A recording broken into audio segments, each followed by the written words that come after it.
Back to my YouTube channel nursing study mind. So guys, हम आ गए हैं वाइटल साइन का तीसरा पार्ट लेकर के, जिसमें हम बात करेंगे फीवर के बारे में, पायरेक्सिया के बारे में। गाइस, हमने पिछले लेक्चर में बात किया था टेम्परेचर के बारे में।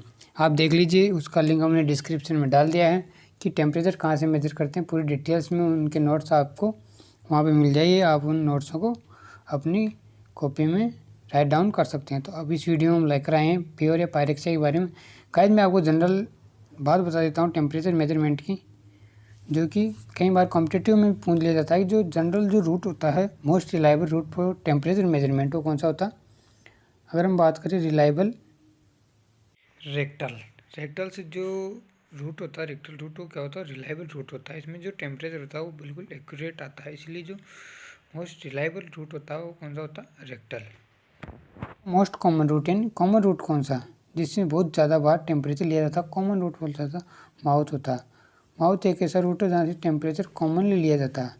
और रिलायबल कौन सा जो एक्यूरेट आंसर देता है अपने को, रेक्टल वाला। तो ये दो कंडीशन आपको ध्यान रखनी है, बहुत ही अच्छी है।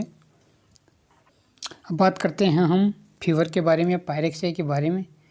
तो गाइस, आप फर्स्ट ऑफ ऑल मैं आपको बता देता हूँ, आप इन नोट्स को राइट डाउन कर सकते हैं, बहुत ही अच्छे नोट्स हैं।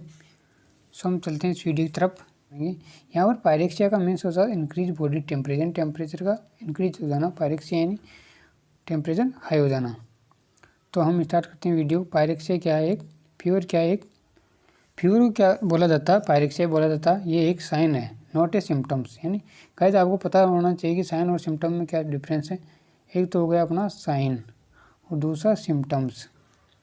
गाइस, ये आपको ध्यान में रखने वाली बात है। साइन वो होता है जो दूसरे के द्वारा मेजर किया जाता है, क्योंकि एक फीवर क्या है, दूसरे के द्वारा मेजर की जाती है, इसलिए क्या है, साइन है। और सिम्टम्स क्या होते हैं, जो खुद को पता रहते हैं, उसको कोई दूसरा ऑब्जर्व नहीं कर सके या मेजर नहीं कर सके। जैसे कि पेन क्या है, एक सिम्टम्स है, उसको कौन दूसरा देख के पता नहीं सकता कि इसके कितना पेन है। और फीवर क्या है, एक साइन है, क्योंकि इसको मेजर किया जाता है, इसलिए फीवर को साइन बोला जाता है, नॉट ए सिम्टम्स। तो ये आपको पता रहना चाहिए, जनरल टर्म्स होती है, इनका आपको पता होना चाहिए।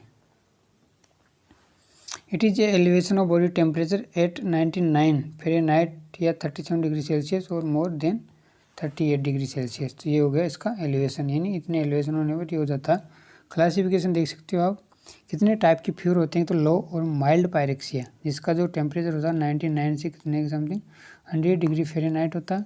मॉडरेट होता है, जो मध्यम होता है, उसको 100 से 103 फ़ारेनहाइट होता है। हाई पायरेक्सिया में कंडीशन कौन सी है, 103 से 105 के बीच में जो पायरेक्सिया होता है उसको क्या बोलते हैं, हाई पायरेक्सिया। एक होता है हाइपर पायरेक्सिया, का मतलब होता है जो टेम्परेचर अबव हो जाता है 105 के, तो उसको हाइपर पायरेक्सिया बोलते हैं। ये बहुत ही डेंजर सिचुएशन आ जाती है।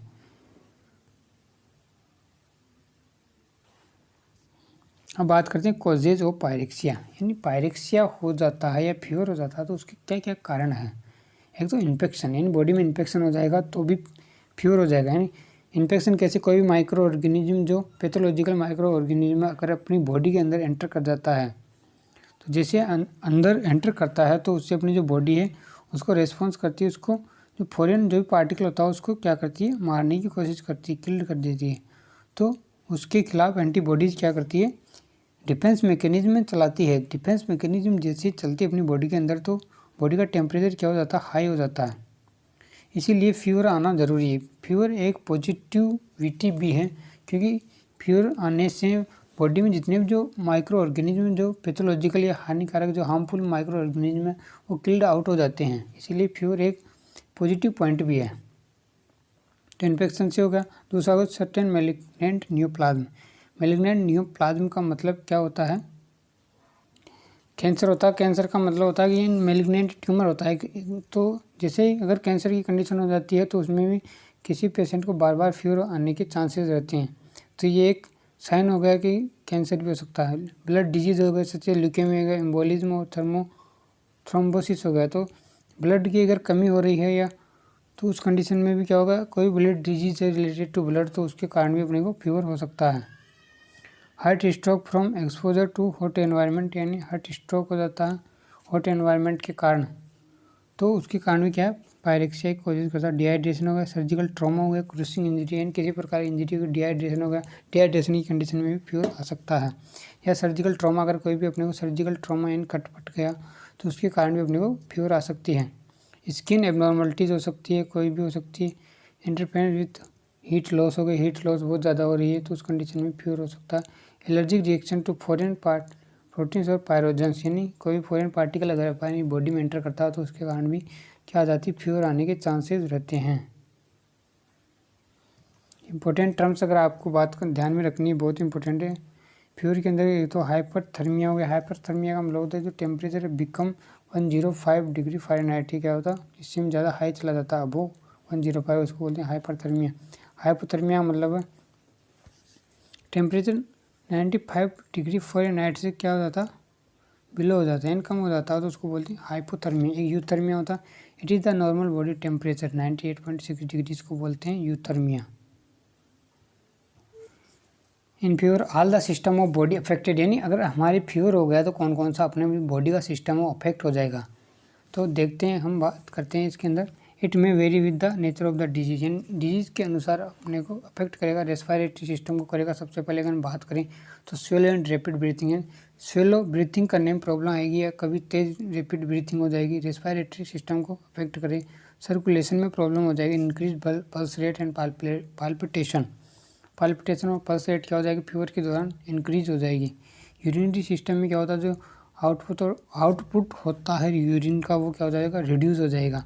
बर्निंग मैच्यूरेशन यानी जो अपनी जो यूरिन के दौरान क्या यूरिनेशन के दौरान क्या हो जाता है, जलन हो जाती है। हाई कलर्ड यूरिन या यूरिन का कलर है जो चेंज हो जाएगा। एलिमेंट्री कैनाल को कैसे अफेक्ट करती है फीवर, ड्राई माउथ हो जाएगा। माउथ कैसा हो जाएगा, कोई फीवर वाला पेशेंट है तो उसका माउथ ड्राई हो जाएगा। कोटेड टंग हो जाएगा, टंग कैसी कोटेड हो जाएगी। भूख नहीं लगेगी पेशेंट को, इंडाइजेशन हो जाएगा, इंडाइजेशन नहीं होगा। नोजी यानी चक्कर आना, वोमिटिंग, कॉन्स्टिपेशन और डायरिया वाली प्रॉब्लम हो सकती है। आगे बात करते हैं नर्वस सिस्टम को। नर्वस सिस्टम को जैसे फीवर अफेक्ट करेगा तो उस कंडीशन में हेडेक होगा, रेस्टलेसनेस होगी, बेचैनी होगी, इरिटेबिलिटी होगी पेशेंट को, अनिद्रा होगी, कन्वल्जन्स और डिलीरियम भी हो सकता है। मस्कुलोस्केलेटल सिस्टम क्या होगा, मेलेसिया होगा, फैटिक यानी थकान होगी, बॉडी पेन होगा, जॉइंट पेन होगा। इंटीग्यूमेंट्री सिस्टम यानी हेवी स्वेटिंग हो जाएगी। अगर स्किन की बात करें कि स्किन पे क्या इफेक्ट पड़ेगा तो हेवी स्वेटिंग हो जाएगी फीवर के दौरान। हॉट फ्लशेज हो जाएगी, टेम्परेचर बहुत ज़्यादा हाई हो जाएगा, कोज प्लस हो जाएगा और सीवरिंग और राइगर्स हो सकते हैं। आगे बात करेंगे हम राइगर्स की भी 3 स्टेज होती है, हॉट स्टेज, कोल्ड स्टेज और थर्ड स्टेज एक और होती है। Fever is not a disease but it is a sign, right. Fever is a protective function of the body. Fever क्या है, एक प्रोटेक्टिव फंक्शन है बॉडी का। Because the rise temperature prevent the growth of microorganism causing the disease. मैंने शुरुआत में आपको बता दिया था फीवर क्या है, एक प्रोटेक्टिव फंक्शन अपनी बॉडी का। तो क्या करता है, जो भी पैथोलॉजिकल माइक्रो ऑर्गेनिज्म उनको क्या करता है, किल्ड आउट कर देता है, यानी जो डिजीज कोज करते हैं। Fever if not too high, अगर फीवर हाई नहीं है, hence the destruction of bacteria by increasing phagocytosis and by producing immune bodies।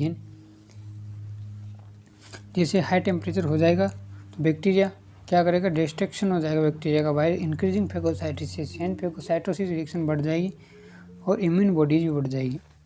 Temperature 104 से 105 डिग्री फ़ारेनहाइट हो गया for several hour will destroy the organism of syphilis and gonorrhoea. अगर हमारी body का temperature बहुत short time के लिए, कुछ घंटों के लिए अगर 104 से 105 हो गया तो उस कंडीशन में जो अपने सिफिलिस और गोनेरिया वाले जितने भी जो माइक्रो ऑर्गेनिज्म उनको क्या कर देगा, किल्ड आउट कर देगा। तो ये एक प्रोटेक्टिव फंक्शन भी अपनी बॉडी के लिए। तो फीवर हमेशा हार्मफुल नहीं रहता, कभी कभी प्रोटेक्टिव भी होता है।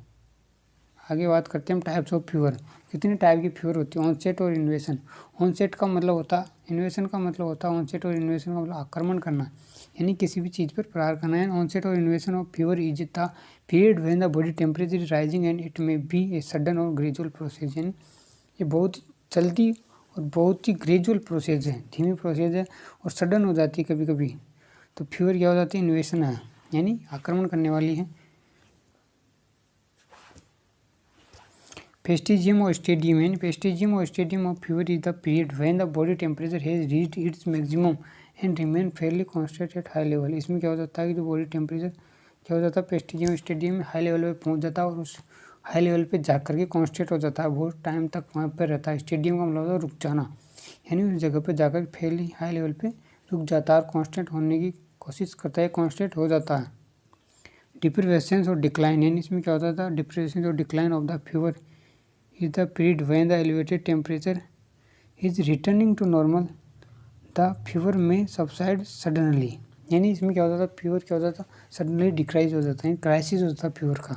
आगे हम बात करेंगे क्राइसिस की भी स्टेट होती है, lysis to crisis, first crisis, ये हम पढ़ेंगे। क्या होता है क्राइसिस का मतलब होता ब्रेक डाउन होना है, नीचे आ जाना, वापस नॉर्मल लेवल पे आ जाना।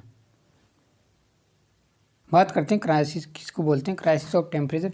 Crisis is a sudden return to normal temperature from very high temperature within few hours और डेज। यानी इसके अंदर क्या होता है क्राइसिस के अंदर जो टेम्परेचर होता था कोई भी पेशेंट का बिल्कुल सडनली बिल्कुल नीचे आ जाता है, नॉर्मल लेवल पे आ जाता है, बहुत ही कम टाइम में फ्यू आवर्स और डेज के अंदर ही क्या आ जाता है नॉर्मल लेवल पे आ जाता है। इसको बोलते हैं क्राइसिस, यानी ब्रेक डाउन होना है, टूटना, किसी चीज़ का बिल्कुल नीचे आ जाना, नहीं गिरना। दूसरा होता है ट्रू क्राइसिस का मतलब it reduction in body temperature with improvement in clients health status. True crisis का मतलब होता दो प्रकार के क्राइसिस होते हैं, एक तो ट्रू क्राइसिस होता है और एक फेल्स क्राइसिस। ट्रू क्राइसिस का मतलब होता है बॉडी टेम्परेचर गिर गया, इसका मतलब ये है कि जो क्लाइंट है जो पेशेंट है उसकी हेल्थ स्टेटस क्या हो गया इम्प्रूव हो गया।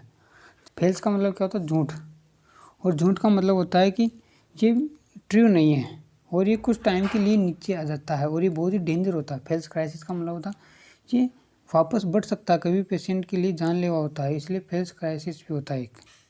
आगे बात करते हैं lysis. The temperature of falls in zigzag manner for 2 or 3 days और weeks before reaching normal, during which time the other symptoms gradually disappear. Lysis का मतलब होता है टूटना, इसका मतलब ये होता है जिगजैग मैनर में अपना बॉडी टेम्परेचर नीचे आ जाता है, 2 या 3 दिन में या वीक भी लग सकते हैं, तो उसके अंदर नीचे आ जाता है और जो सिम्टम्स होते हैं ग्रेजुअली डिसअपीयर यानी गायब हो जाते हैं।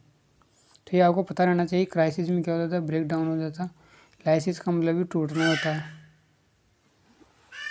क्राइसिस ऑफ टेम्परेचर हमने बता दिया आपको, क्राइसिस का मतलब ट्रू क्राइसिस फेल्स क्राइसिस में आपको डिफरेंट पता होना चाहिए। एक बार और बताते हैं, ट्रू क्राइसिस का मतलब होता है ट्रूली जो टेम्परेचर हो जाता है वो बिल्कुल नॉर्मल हो जाता है, उसके बाद में टेम्परेचर नहीं बढ़ता है, जबकि फेल्स क्राइसिस में ये टेम्परेचर जो क्लाइंट की हेल्थ स्टेटस होता है उसको इम्प्रूव नहीं करता, वापस ऊपर हो सकता है। इसीलिए दो क्राइसिस का आपको पता रहना चाहिए। टाइप्स ऑफ फीवर में आगे बात करते हैं, हमने 3 टाइप इधर पढ़ ली पीछे, आप देख सकते हो यहाँ पर तीसरा टाइप ये हो गया, बीच में क्राइसिस आ गया और फिर उसके बाद में टेम्परेचर आ गया। 4th नंबर वाला जो फीवर का टाइप हो कांस्टेंट फीवर और कॉन्टीन्यूस फीवर। इसका मतलब होता है जो टेम्परेचर होता है जो मॉर्निंग और इवनिंग में जो उन दोनों का जो डिफरेंस होता है वो कितना होता है 2 डिग्री से कम, क्या होता है कम ही होता है, not more than 2 degree, 2 degree से ज़्यादा नहीं होता। जबकि रिमिटेंट में क्या होता है 2 डिग्री से क्या हो जाता है ज़्यादा हो जाता है। यही इन दोनों में डिफरेंट है, यानी मॉर्निंग और जो इवनिंग का टेम्परेचर देखेंगे तो इसमें तो 2 डिग्री से कम होगा और इसमें 2 डिग्री से ज़्यादा होगा। इंटरमिटेंट और कोटिडियन फीवर का मतलब होता है the temperature rises from normal और subnormal to high fever and back at regular intervals. इसमें क्या होता है टेम्परेचर हो जाता है सब नॉर्मल टू हाई फीवर हो जाता है और बैक एट रेगुलर इंटरवल, और एक रेगुलर इंटरवल में वापस नीचे आ जाता है। The normal interval may vary from few hours, यानी बहुत ही कम टाइम में 2 days। Usually the temperature is higher in the evening than in the morning. ये कौन सी कंडीशन हो गई मलेरिया वाली कंडीशन हो गई, इसमें क्या होता है टेम्परेचर कभी भी बढ़ सकता है। इन्वर्स फीवर का मतलब हो गया ये पढ़े 7 वाला inverse fever, it is the highest range of temperature in morning and lowest in evening. यानी मॉर्निंग में टेम्परेचर हाई हो गया और इवनिंग में लो हो गया, इसको बोलते हैं इन्वर्स, यानी उल्टा हो गया ना, क्योंकि कभी कभी जनरली क्या होता है टेम्परेचर इवनिंग में ज़्यादा होता है लेकिन यहाँ पर उल्टा हो रहा है, यहाँ मॉर्निंग में ज़्यादा हो रहा है इवनिंग में कम हो रहा है, इसलिए इन्वर्स फीवर हो गया। Relapsing fever, relapsing fever it is the pre febrile period होता है followed by 1 or more days normal temperature. इसमें कुछ टाइम के लिए नॉर्मल टेम्परेचर रह सकता है किसी पेशेंट का, बाद में वापस भी इंक्रीज हो सकता है। हेक्टिक या स्विंगिंग या septic fever when the body temperature variation is to such as 5 degree Fahrenheit. इसमें क्या होता है जो टेम्परेचर का वेरिएशन हो सकता है 5 डिग्री फ़ारेनहाइट से ज़्यादा होता है, इसलिए हेक्टिक या स्विंगिंग और सेप्टिक फीवर बोलते हैं। Irregular fever and when the fever is entirely irregular in its course, यानी जो इसमें क्या होता है, फीवर क्या होता है, इरेगुलर हो सकता है। Rigors and rigor is a sudden severe attack of shivering in which the body temperature rise rapidly to a stage of hyperpyrexia as seen in malaria. यानी राइजर्स का मतलब क्या होता है कि जो फीवर होता है ना वो हाई लेवल पे चला जाता है, उसको बोलते हैं राइगर्स। राइगर्स की 3 स्टेज होती है, first stage, second, third stage. इसके बारे में हम नेक्स्ट स्लाइड में बात करेंगे। ये एक सीवियर अटैक होता है अपनी बॉडी में, सीवरिंग होने लगती, कम भी होने लगती है, with the body temperature rise rapidly, तेज़ी से इंक्रीज हो जाता है बॉडी का टेम्परेचर।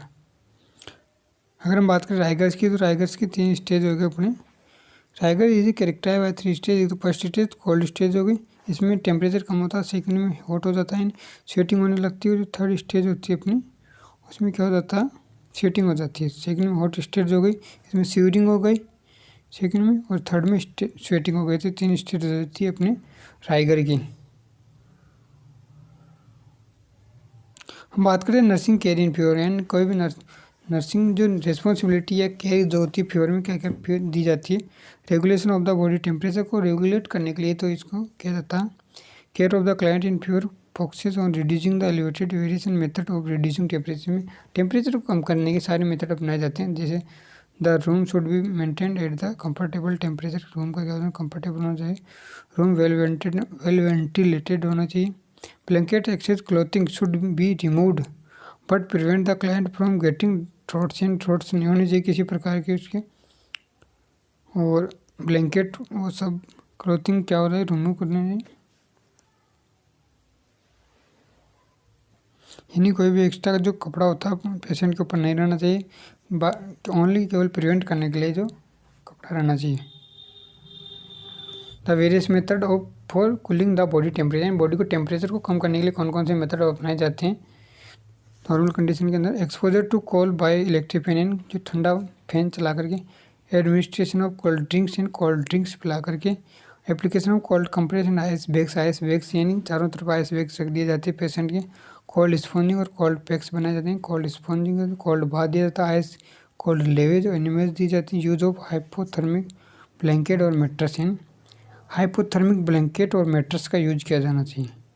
हाइपोथर्मिक हम लोग जो टेम्परेचर को रिड्यूस किया जाता है, इस प्रकार के ब्लैंकेट यूज करें। Providing rest and sleep, patient को रेस्ट एंड स्लीप प्रोवाइड करानी चाहिए। Maintenance of personal hygiene, patient की पर्सनल हाइजीन का पता रहना चाहिए। उसके अंदर स्किन की केयर आ गई, माउथ की केयर आ गई, ये सब उसकी केयर आ गई उसके अंदर। सो गाइस, आपको हमारा वीडियो कैसा लगा प्लीज़ कमेंट करके ज़रूर बताएं। Thank you.